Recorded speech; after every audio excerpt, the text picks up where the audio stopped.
What on earth is the Great Reset? Riccardo answers questions from devastated Liberals.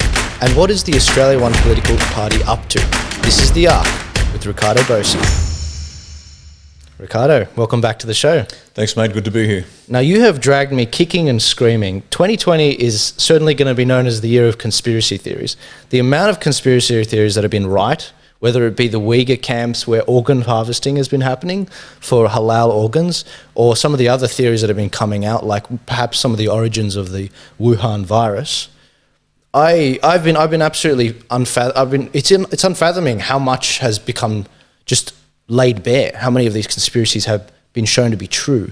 Now, I did want to talk about the Great Reset with you because we hear a lot of these perhaps buzzwords that are thrown around, like the Great Reset, the conference at Davos, the Agenda 2030, and it would be great to sort of hear what you've heard on some of this stuff because you've been following it for a very long time. But I did want to very quickly ask you, how's the book going? Because I hear some people are having a little bit of trouble getting it. Yeah, no, thank you. Membership with A1 has jumped through the roof, and as a result of that, a lot of people are buying the book in order to find out about me as a political candidate. Consequently, Wilkinson Publishing has run out of stock.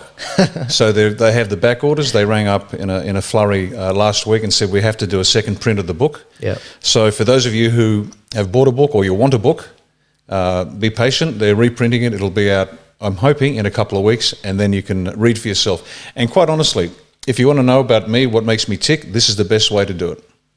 Awesome. Oh, slow down, guys. I mean, you're buying too many books. But in a couple of weeks, hopefully, fingers crossed, that'll be good. The Great Reset. There are a number of different people who have been talking on this issue, and I think a lot of people who give this a bad name in their commentary on this. So I really wanted to bring it back for people to understand exactly what this concept is. What is the Great Reset? What is this concept? Okay, the Great Reset is what the globalists are calling their opportunity to reshape the entire world, every aspect of life on Earth. Now, that sounds like a big statement. So let's listen to the words of Klaus Schwab, who is the founder and CEO of the World Economic Forum.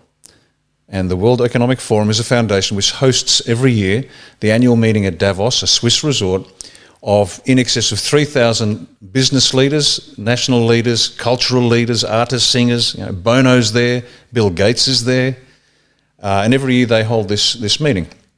So what is the Great Reset? Let's listen to Klaus Schwab's words first, and then we'll get into a bit of detail. The COVID-19 crisis has shown us that our old systems are not fit anymore for the 21st century.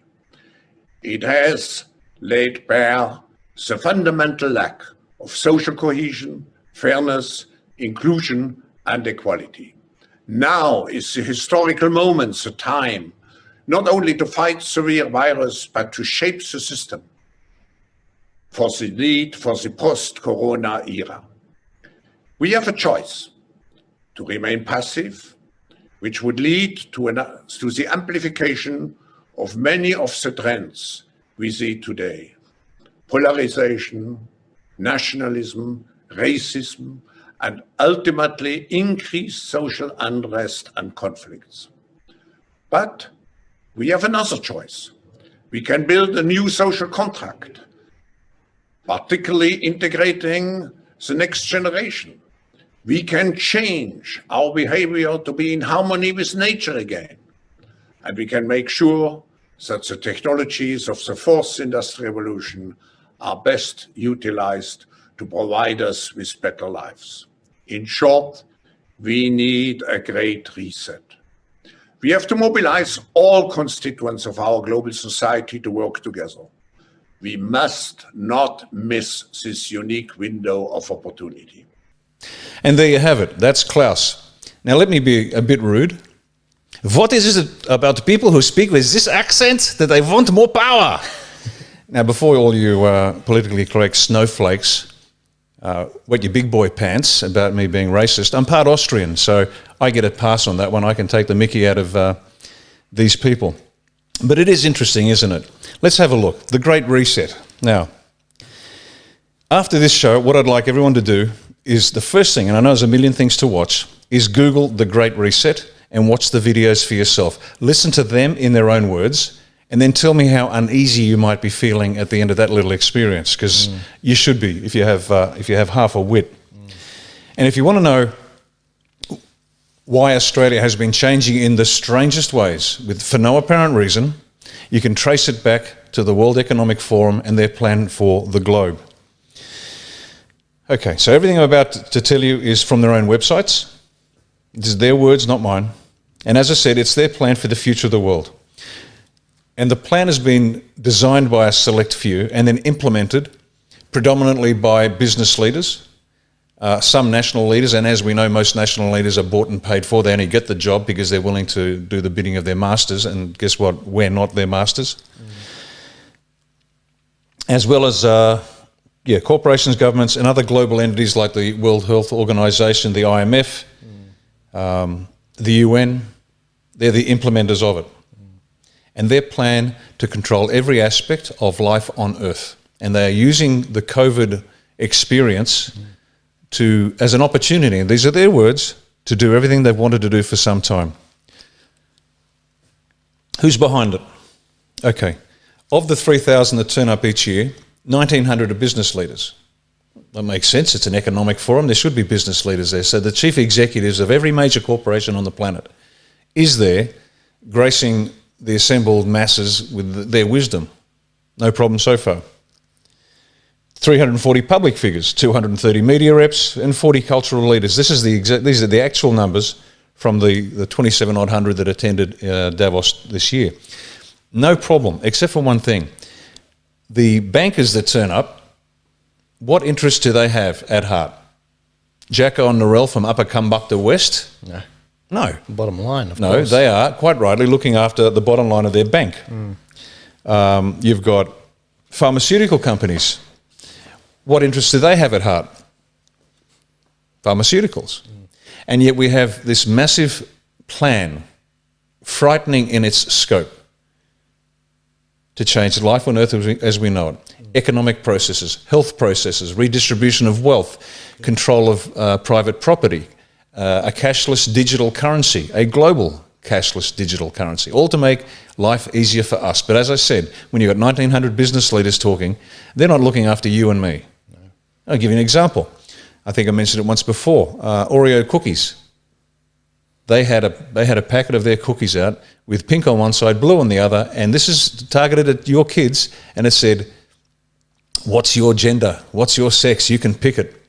So these are the amoral imbeciles who are doing it. On top of that, at the 2020, there were 81 members of the Chinese Communist Party. These are the high officials. That's a bit like inviting the Nazi Party to the World Peace Forum in 1938. The Chinese Communist Party is a criminal cartel, we know that, and yet we're supposed to be taking orders from 81 members of the Chinese Communist Party elite. There are 139 bankers, as I said. Now the bankers, these are the same people who have managed to, in Australia, so let's make this really personal, they've managed to force the government to pass the bail-in laws where if the bank looks like failing, they can take your savings. Because they consider your savings account, you think it's a savings account, they consider it an investment account, so they're going to take it out. And as I've said once before on this program, a colleague of mine had $750,000 removed from his account, and it would be a crime for him to ask where it went, and it's a crime for the bank to tell him. Now, for those of you out there saying, well, if he's got $750K, I don't care if he loses his money. You've got to be a bit smarter than that, because if they're coming after him, they're coming after you next. Yeah, exactly. So it's not about how much money they took, it's the fact that they can dip their hand into your pocket and keep you broke. Yeah. So these are the bankers. So you think they're going to be interested. And the 27 United Nations officials, they're the ones that are implementing this again. But what's their end state? What are they actually doing? There are three. The UN is the best mechanism they have for implementing this nationally, because everyone has good feelings about the UN, except those who have ever worked with them.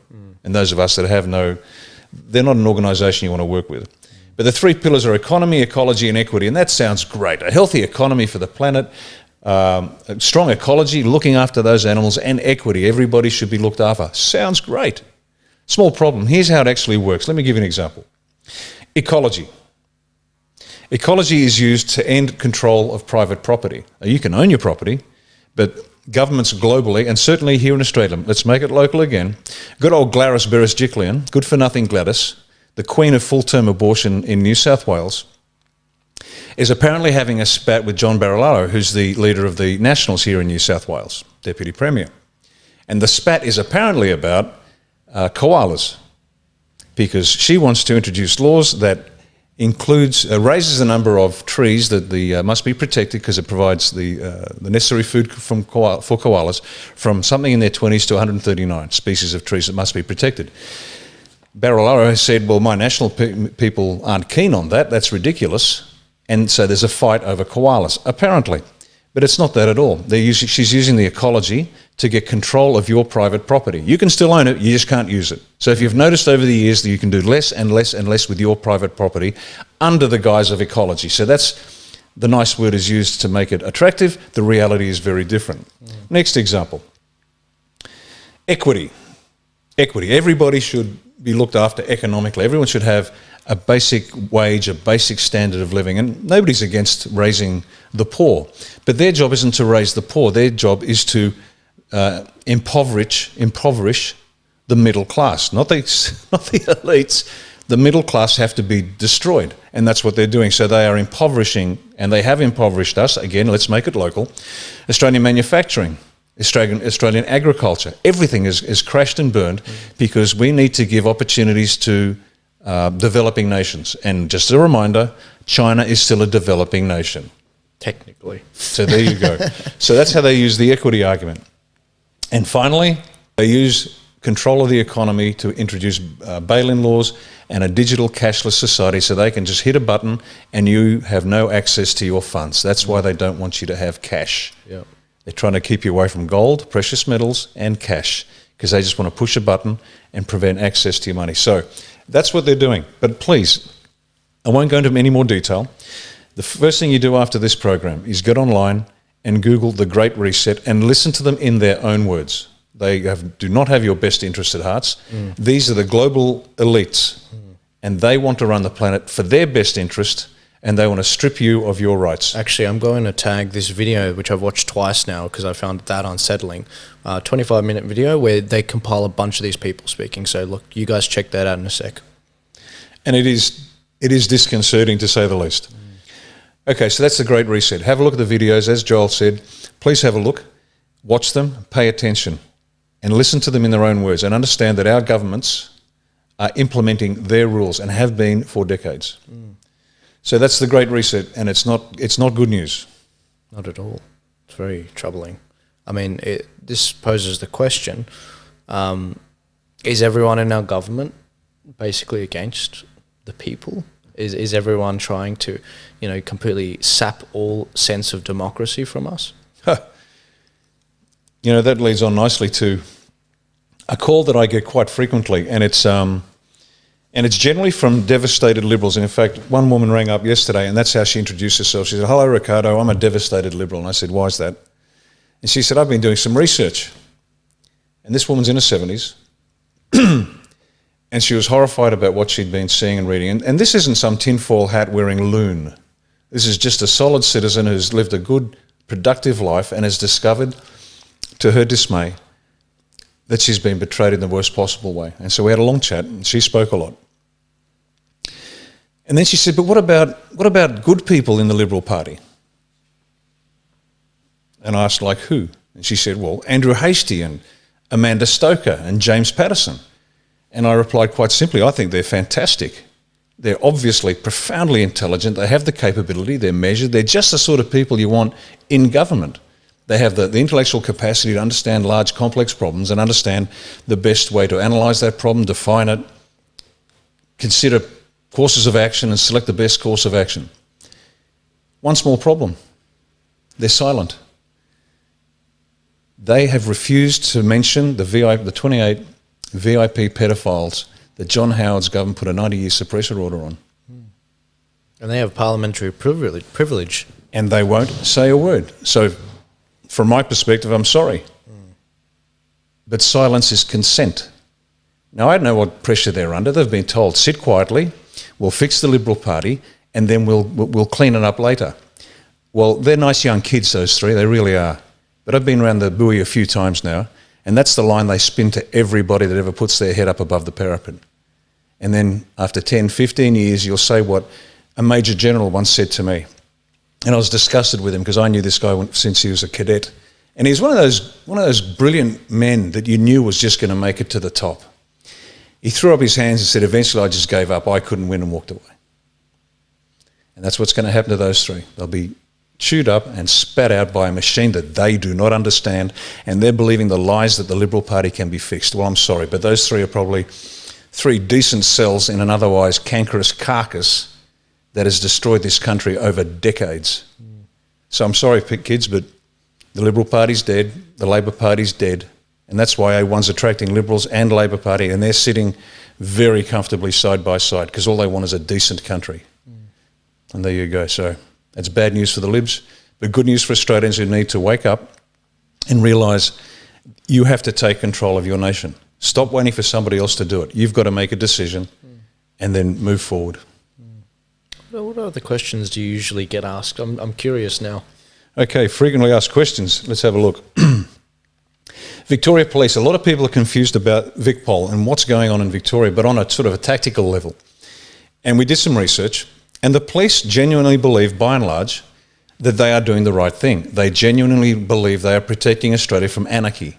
If this continues, if these protests continue against the government, then the state will collapse and it'll be in a worse place than it is now. They genuinely, sincerely believe it.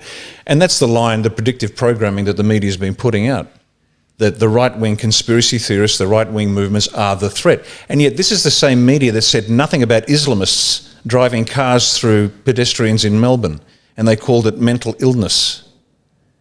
This is the same media that ignored the fact that a woman was ripped from a car brutally, while nothing is done about a guy doing donuts at a major intersection in Melbourne CBD, and the police stood there with their hands on their hips because they were directed not to intervene. This is the same media that never once mentioned Islamic terror, never once mentioned the lies about the green myth, the global warming myth, and yet this same media is now predictively programming Australians to think that the right wing is the problem. There's no right wing movement here. There isn't one. We just have decent people that have had enough, and they want to be listened to, they want to be heard, and they want the police and they want the politicians to understand that sovereignty comes from them. The politicians aren't special. The police aren't special. They work for the people, and the people have the right to say, that's enough. So, you've got coppers on one side who believe that they are saving Australia from anarchy. You have people on the other side saying, we're sick of totalitarianism. And the people running this love that because they're dividing us. They're trying to divide us against the people. They're trying against the police. They're trying to divide the people from the army. They're trying to divide the people from themselves. That's how they win. They divide. Divide and conquer. Old rule. Nothing special here. But that's what they're doing. And so the solution is to unite. Just stick together. They cannot defeat us if we stick together. Yeah. When we were at the marches a couple of weeks ago, Romeo Georges made the point quite often, the police are not our enemy. They're really not. They've all got families, they've all got kids, and they are, I think you've made the point, there will come a day when you will let them off the leash, when you will allow them to arrest all of the corrupt people that have been running our states and country into the ground. You just have to let them off the leash to do it. And that's up to the premiers, you know. There's no reason why Palaschuk, as you say, or Berejiklian or Dan Andrews shouldn't just be doing it already. Silence is consent in this case. And the Business Council of Australia finally got off their collective backsides and decided that they have to open up Australia because they're losing money. That's right. That's the only reason. They don't care about Jack Norrell and Upper Kumbukta West, and nor should they, because they're just business people. But it shows you the inordinate influence that everybody but the voter has in Australia. Everybody gets the politicians' ears except Jack Norrell. Well, we have to turn that around. And so when Jack Norrell make a call, the local member answers. And so you're right. But the Business Council of Australia is saying open up. The evidence is there. We know it's a lie. And yet, some people still believe Comrade Dan. They think he's a strong leader. Yeah. That's the trouble. They couldn't spot a strong leader if they saw it. They tripped over it. Anyway, so that's that. Another question. Queensland elections, 31st October. Is Australia one running? Big question. As I've said to the people up there, and we've got a fantastic state coordinator and a lot of very enthusiastic members, This is yours to win. This is yours. You want to win your country back? This is how you do it. A1 isn't going to descend on Queensland and make it happen for you. The whole purpose of A1 is to empower people to do it themselves. And you'll do it badly the first time. That's the learning curve. That's how it happens. But they have to find a winnable electorate, find a compelling candidate, sell the policies, raise an army of volunteers, and it's just simple maths. Let's say there's 100 booths in each electorate, and that's just an easy number. You're going to need 600 people. That's 2 in the morning, 2 in the afternoon, 1 to scrutineer at night and 1 reserve because things go wrong. So you're going to find 600 people, and then you do the maths on the money. Go raise the money to fund your campaign. Call flukes, how to vote cards, all the rest of it. Now, A1 will support the candidates without a doubt. We'll help them along the way. But if they want to save Queensland, they have to do it. And I've actually contacted the state coordinator, said, look, if I have to fly up there myself and campaign for a seat, then I'll do so. I've been looking for an excuse to go to Queensland anyway. I've had enough of Gladys. Yeah. Looking forward to getting up to the deep north. Yeah. And looking after the Queenslanders, because I like Queenslanders, a frontier attitude. They've got a spine up there. They know right and wrong, and they're ready to fight for it.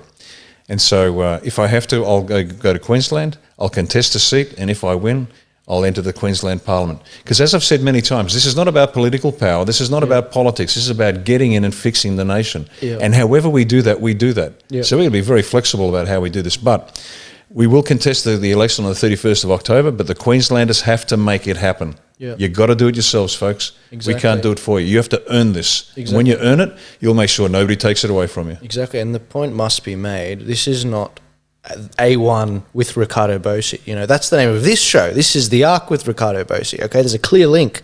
A1 is not completely tethered to you. This is A1 for Australia, not A1 with Riccardo Bosi. That point must be made, because I think people are falling into the trap of thinking, oh, great, finally, I've been researching these things for years. I finally found my guy. He's going to save us all. It's like, no. This book is meant to help you get your crap together as an individual so that you can really... Strong individuals are what make countries great. And if you can do that, then you can turn the country around. And it's going to take apparently 600 of them for at least one electorate. And so I guess that's the message for those in Queensland in October, I think October 28th or something. You guys have to do this yourself. You know, you'll provide guidance, the party will provide guidance and branding and everything, but at the end of the day, the buck stops with you if you want to change. It's your state. And that's what makes this country still so great, because you do still have power to do and make change. That's exactly it. And as I've said many times before, and this is for the rock throwers out there that think this is a bit of an ego trip for me, I don't need this. Yeah. And I may never contest a seat. Yeah. My job is to build the arc. And the arc is not just this show, but with a K. Now, here's the thing, and this leads on to another point I wanted to make, and it's very important. I get a lot of people who ring up and tell me what's happening in the US and happening in Europe, and Trump's doing this and whatever. And that's great. That's fascinating. And you've got to keep an eye on what's going on outside. But as I've said many times, it's nice but irrelevant. We have to save ourselves. That's right. Trump isn't coming to save us. I'm not waiting for Trump to save us. It's not Trump's job to save us. And if you know anything about Trump, he doesn't want to save us. Yeah. That's why the tagline of his show was called "You're Fired," because you weren't up to it. If you are worthy, you will make it happen. So stop looking for a hero. Look in the mirror and realise that that dude looking back at you is the only person that's going to save yourself, your family, and maybe your country. So I may never run for a seat. I don't particularly want to. This is a means to an end. Do I want votes? No. I want to save the country. Votes is just the method. The end state is the country we are saving. So I may never run, ever. And I'm good with that. I'll just sit in the background and make sure we get good Australians up there saving their own country. So when their grandkids say, "What did you do, Granddad?" way back in 2020, he said, "Well, son, I was a young bloke. I didn't know anything about politics. I was a mechanic, but I knew something was wrong, so I stood up and I got elected." "But you became Premier of Queensland, Granddad." "Well, that's right. Things changed." I went from being a mechanic that fixes cars to a bloke that fixed the state. Yep. And that's what we're after. This is about the people. So, folks, if you want to win Queensland, you want to win Victoria, you want to win anywhere, yep, join up, get you working with Children's Check, yep, set up a supporter group, start selling the party, start selling yourself, get elected, become the government. It's really simple. Absolutely. Absolutely. Did you have any more questions that you well, let's have a look. asked? Alzheimer's must be kicking. I need to check my notes more often than I like. Just the last one. Questions on the on the party. What's going on? We're still waiting on the Constitution. It is more difficult than we anticipated. It is a tough gig. It really is, to make sure we get it right. So we're working through it slowly. Good. The policies are just about done, the latest iteration, but every day there's more being done. For example, I'm meeting with a mental health expert shortly to develop our mental health policy. So there's as many areas as we can. We're also making sure that we are ISO certified, ISO, international standards. So all the processes and procedures, as you'd expect with any serious corporation, any serious business entity, you've got to make sure the processes are in place.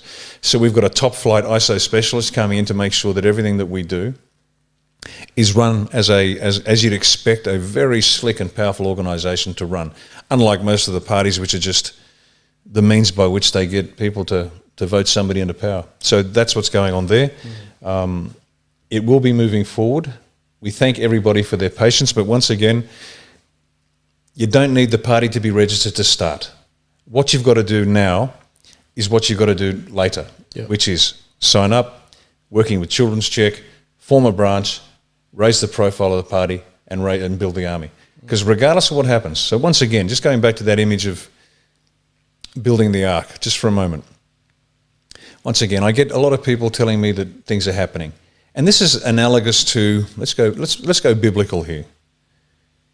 There's some people standing on a mountaintop and they see storm clouds gathering in the distance, dark storm clouds, bad things are coming, the rain's coming. And they spend all their time up there talking about the rain and the type of cloud. Is it serious? No, it's cumulonimbus. And there's a bit of lightning. Did you see lightning? I think 10 days of darkness are coming now, and then nothing happens after 10 days, and they're waiting for something to happen. Down in the valley, there's this small family run by a bloke called Noah. And Noah sees the clouds and he thinks, we need a boat. And so he gets his boys and their wives, and they start getting hammer and nail and wood, and they start building an ark. Because when the flood comes, and the flood will come, you're going to need an ark to get away. So standing on the mountaintop and talking about the storm clouds, fascinating. But stop it. Evolution is tough. You survive if you deserve to survive, and if you don't survive, it's because you didn't deserve to survive. Yep. It's brutal. So stop looking at the mountaintops, grab a hammer and a nail and a lump of wood, and come down and build the ark. Because when the flood comes, and it's coming, the people will need a vehicle by which we can move from where we are to where we want to be. And so this isn't fun and games. This is just hard work, and it's ungratifying, and it's brutal. But it's got to be done. How else do we save our country? Absolutely. Damn right. But Riccardo, I've got a family. I've got kids. I'm scared for them. I don't want to put them out there. What do you say to those people? I get that. I understand it. People have to become someone they've never been before. As I said before, I wasn't born 107 kilo Special Forces colonel. Like everybody else, I came into this world naked and screaming. But we have to grow. Don't say that to my wife about I can't do it because I'm afraid, because let me give you an insight. And you'll meet her next week. She didn't come today because unfortunately she has MS, multiple sclerosis, which is a brutal disease. She was diagnosed a month after we were married. It was so bad at one point that she dropped boiling water on her feet, couldn't feel it, couldn't walk 50 metres without needing a rest. Went to see a specialist, and he said to her, you'll be in a wheelchair in 18 months, dead in 3 years. That was back in 2009. And she's tough. She said no, and we found alternative solutions to the problem. And she went from not being able to walk 50 metres to walking 3.5 k's down a sandy beach. And I just took over the cooking and Whole Foods, and just on diet alone, we saved her life to that point. But unfortunately, the last 8-9 months, I don't think she's had a good night's sleep in a couple of years. The last 8-9 months, her health has been deteriorating badly. And so she couldn't make it today. We promised our viewers that she'd be here today, but I'm sorry she couldn't make it. She'll be here next week. But in answer to your question, when I have a family, I must. I understand that. But my wife, with her MS, and she's completely unreliable in terms of her brain is still there, but she just collapses and she just can't work. So she works as she can. But she's a chief of staff, interim chief of staff. She just helps me out. She also, we homeschool our 2 kids. Wow. 2 of our kids who are still at school. We got one at university. Yeah. He's good. But our two younger ones who are still school age, we homeschool as well. So there she is. She's got MS. She's the interim chief of staff, helps where she can. And we homeschool kids. So I understand tough. I get it. You've got to look after your family. I understand that. But I can promise you, they will come for your kids. Let's get personal. You want motivation? Look at your kids. Because right now in New South Wales, right now in Victoria, they can take your kids and call John, Jane, and send them off for hormone treatment and you get no say. Because the principal is allowed to make a determination whether that child is a mature minor who can make up their own mind. You want motivation? You imagine a phone call with the principal saying, oh, and the principal doesn't have to tell you, they'll just do this. That's right. That's right. Check it out. New South Wales, Victoria, they can take your kids. So all of a sudden, if the family's good, everything's good. But they attack your family, you'll get your attention will be focused really quickly. So I understand a lot of people have a lot of responsibilities and a lot of obligations. Yep. But if you're a parent, your first obligation is to your child. That's pretty straightforward. And if it's not, you better check your priorities because they're coming for your kids. Yep. And they will take them. And people don't believe me, so don't believe me. Go onto the Victorian Department of Education website, same in New South Wales, and you'll see that they can take your kids. And just one little thumb in the eye, guess who the Secretary of the Department of Education is? I mentioned it once before, Mark Scott, former Managing Director of the ABC. So what they do is they get reliable people and put them in places they need to control best. Yeah. So if the New South Wales Education Minister thinks he runs education in New South Wales, you've got another thing coming. And if you go to a Catholic school or a private school, well, guess what? The Bishop of Parramatta, there's a petition by the local Catholics to get him removed. Because there's an old joke, is the Pope a Catholic? Well, he's not anymore, and neither is the Bishop of Parramatta, because he's introducing and he's tolerating weird gender ideologies which are anathema to the Catholic faith. And I don't care if you're a Catholic or not, that's not the point.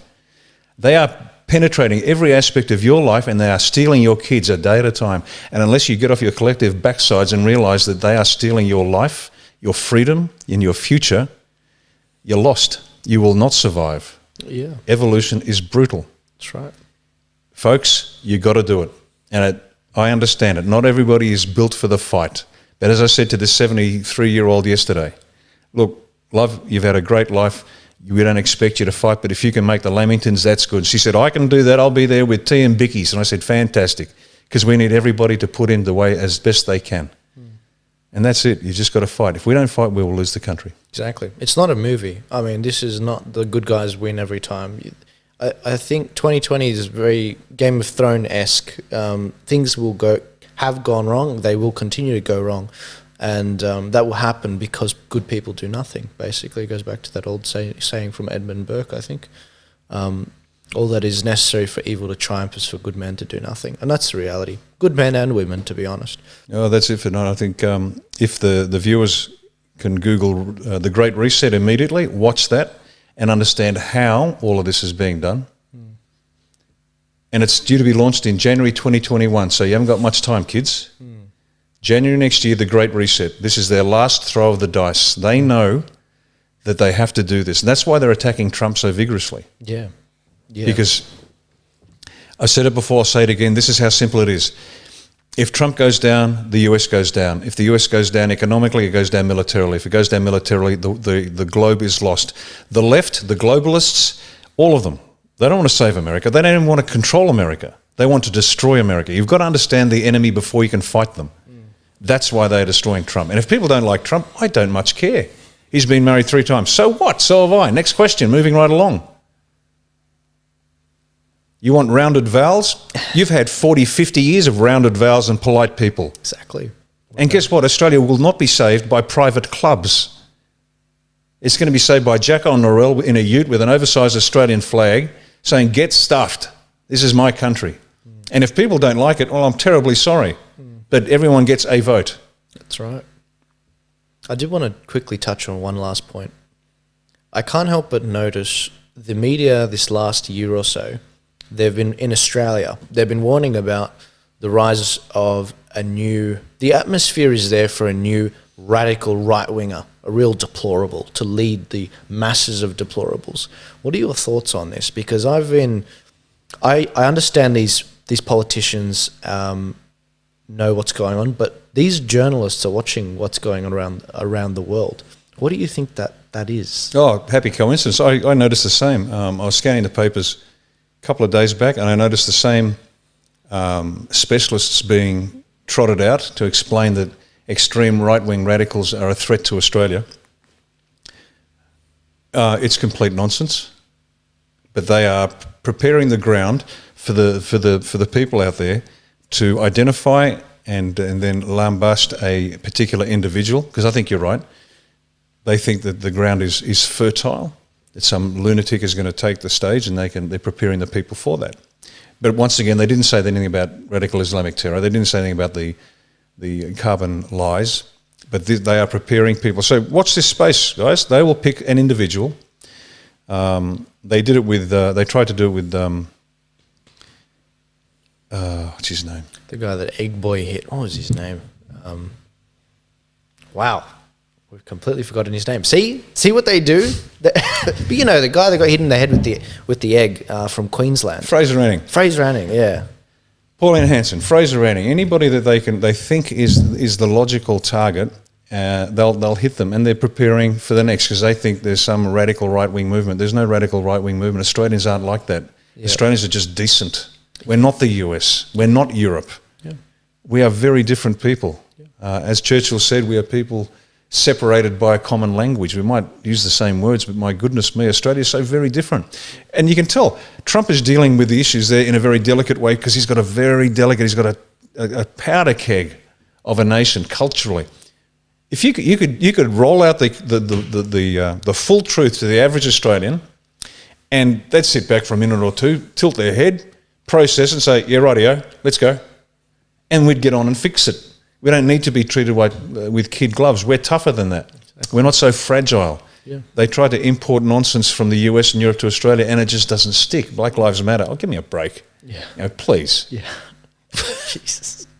Come on, nonsense. Guys. It just doesn't stick, because Australians are smarter than the average bear. They just look, they pause, and they dismiss. Yeah. So you're right.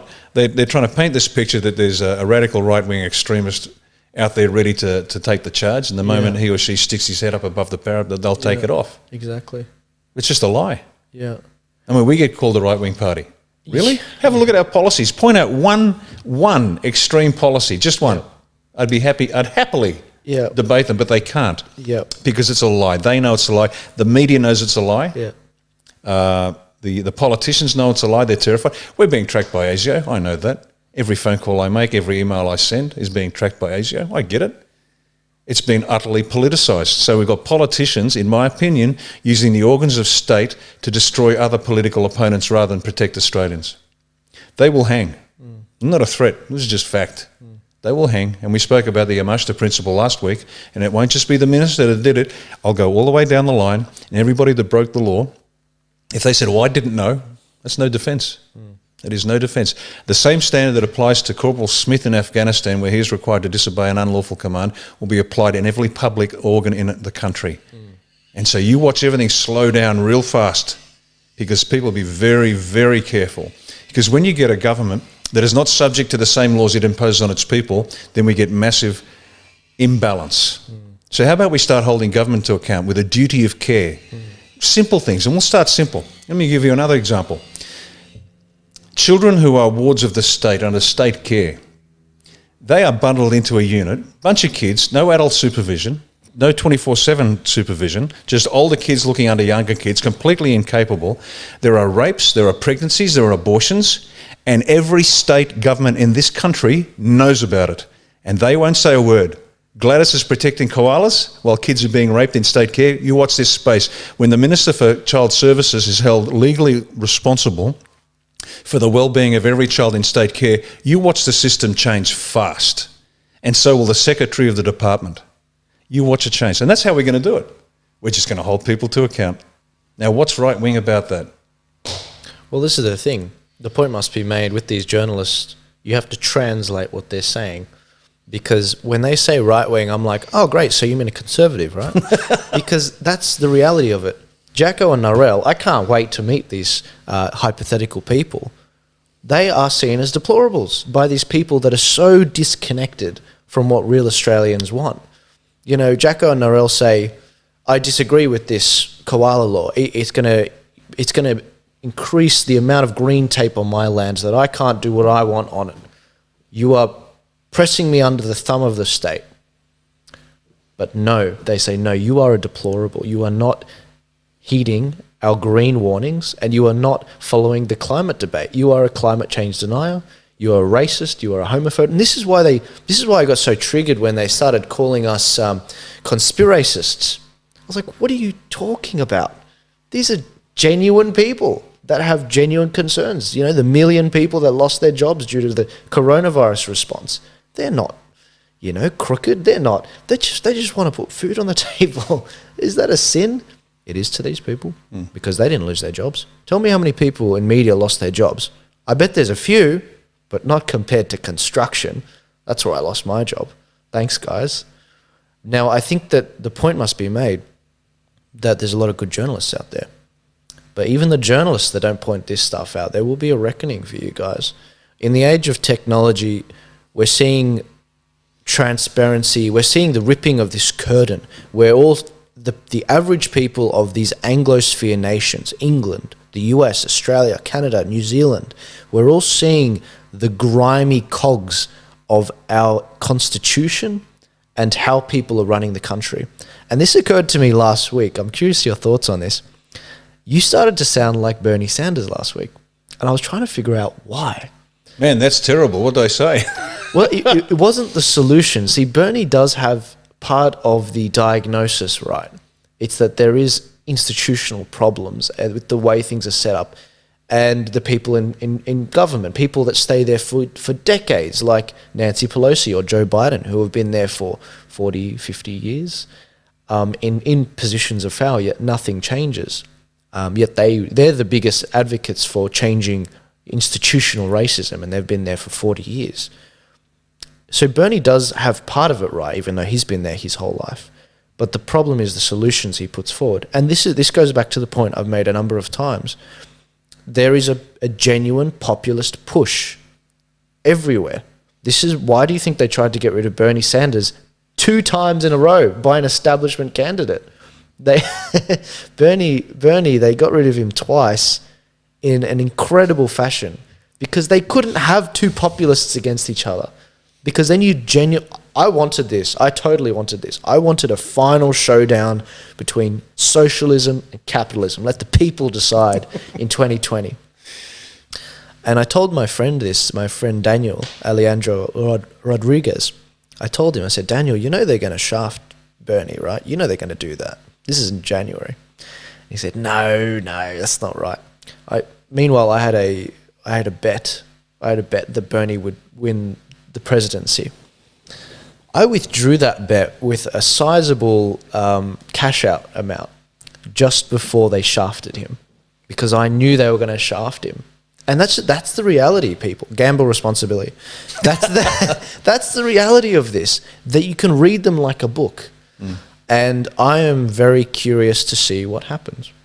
Now, I wanted to finish this episode by just saying we've got a number of things coming up. We might be teeing up with your favorite Romeo Georges, and we might be looking at some of the debates that are going on around the US election. I think on September 30th, we've got our first debate between Donald Trump and Joe Biden, and that'll be very exciting.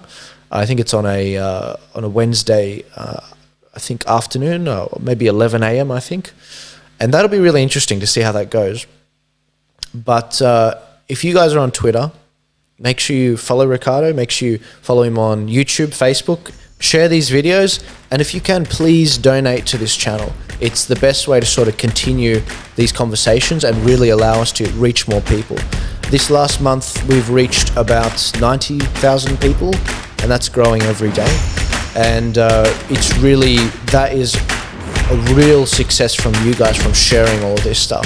So thanks very much for sharing it all. And Riccardo, thanks for another week on the Arc. Looking forward to next week, mate. Awesome. Thanks for your time.